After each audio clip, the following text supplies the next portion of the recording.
Now you can stand. Yep. If you stand, that's better on me. Okay. Okay, what's your name and how old are you? My name Eric and I'm 60 years old. Okay, Eric, 60 years old. All right, so are you homeless? Yes, I am. All right, so were you brought up in a two-parent household? No, not really. A single. My mother. My father, he was never around. Okay. And how was it growing up? It was okay. Yeah. My mother went through a lot. And them growing up with my siblings and struggling. Back then, things was kind of rough back then. Yeah. It was hard on people. In what way? Financially. Yeah. Grew up poor. Yeah. I went to school every day. Uh-huh. And once I got older, I got a job, and my life changed from there. Once I started hanging around the wrong people. Okay. And I started doing drugs. Oh. So how old were you when you first started trying drugs? I was 22. You was 22 when you 20, started? Yeah, 22. Okay, what drug was it and what made you start it? First it was alcohol. Alcohol is a drug also. Yeah. And then marijuana. And then the next thing it led to cocaine. Okay. All right, golly. How old were you when you tried the cocaine? I was about 23 years old.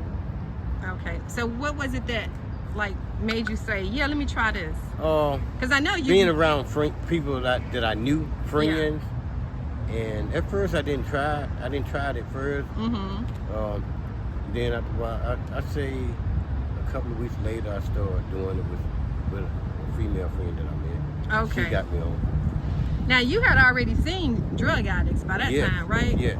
So I was scared of it then. Right. So what made you? Did you think like it wouldn't happen to me? Yeah.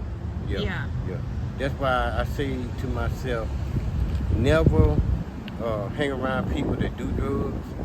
I tell anyone out there, never hang around people that do drugs because that'll persuade you to try it. Right. And that's what happened to me. Yeah. Because in school I learned, they taught us a lot about drugs. Yeah. And not to do it. Right. So you from here? You from Atlanta? Yes. Okay.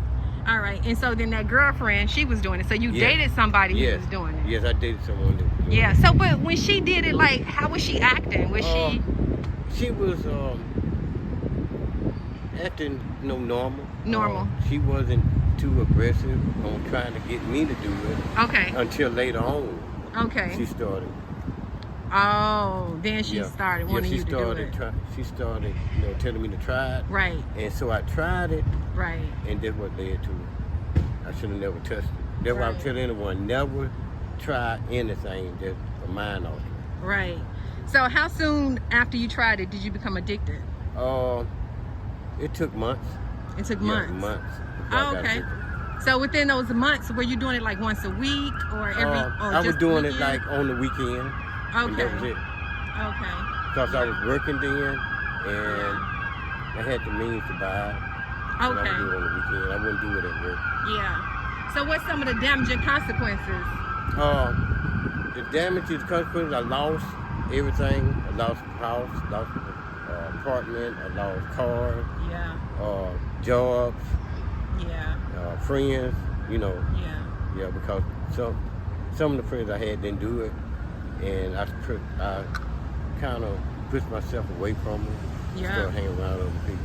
So do you still, like, those same friends that didn't do it, like, do you still hear about them or like how their life is going and stuff like that? They're doing good. Yeah. They're doing good. I talk to them sometimes.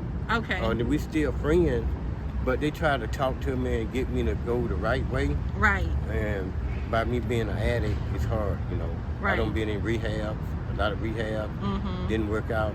I ended up doing the same thing, getting out doing the same thing again. Right. But eventually, one day, I knew God gonna take it all away from me. Right.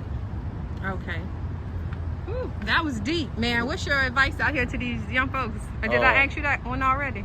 No, you didn't. I did so many interviews today. My advice is just say no. Don't pick up any mind-altering drug. Stay away from it. Yeah. Because it's bad news. It could change your life forever. Yeah. It's a downfall. That's real right there. That's real. I appreciate it. So what you do every day? You just hanging out? I'm homeless. Uh-huh. I've been living on the streets, parks, and Yeah. trying to just survive until I get my life back right. Right. Okay. Is it hard to be out here sleeping Yes, it is. on the streets and everything? You very, can't even. It's very When hard. the last time you had a Very. good night's rest? I say about a week ago. Oh, about a week ago? Yeah, my you got mother uh-huh. is deceased, and I'm kind of thinking about her, and it kind of eased my mind a little bit. So I can get a Oh. better rest. Maybe her spirit was with me Oh. because it's dangerous out here. You know, the Okay. streets is dangerous. Yeah. And then you were able to, how many hours of sleep did you get? Probably about 6. About 6 hours? Yeah. Okay. Yeah. And it was outside? Yeah, outside. Okay. All right. Well, you got some plans on getting clean, right? Yeah, I do. Okay. Yeah, I'm planning on going back into a rehab Yeah. and starting over again. Okay. Maybe How get- soon? Or you haven't decided that far yet? I would say very soon. Okay. Very soon, because before it end up, killing me or Yes. anything like that. I don't want that to happen. Yes. So this is the safest place for me to be Right. on the streets. Right. Yeah. Well, you be safe out here, all right? I will. God bless you. You I too, got a ma'am. donation for you. Yes, ma'am. Okay. Thank you.